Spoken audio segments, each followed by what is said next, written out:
Do you think that oppression can affect teen dating violence? Well, it can, and here's how. Breaking down the words oppression and privilege, privilege is a special right, advantage, or immunity granted or available to only a particular person or group.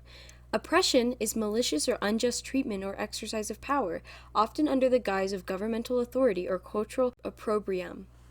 Systemically, oppression is ingrained into our society in all aspects, whether it's oppression towards someone based on their religion, race, sexuality, gender identity, disability, or more.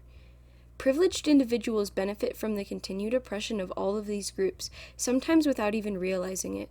Negative stereotypes, social economic barriers, and internalized biases further perpetuate oppression. To put it briefly, oppression continues to exist to keep privileged people privileged. Unhealthy relationships that have a power imbalance in general are a slippery slope to begin with. But when privilege is part of this, no matter what that privilege is, individuals with privilege may use tactics of oppression to further abuse a person.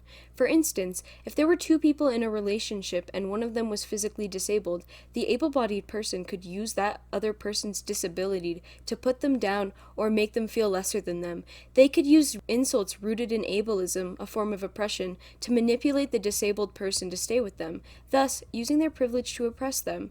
This is just one example, but there are so many different factors that could result in violence stemming from oppression, especially in relationships that are forced to stay together because of things like the pandemic.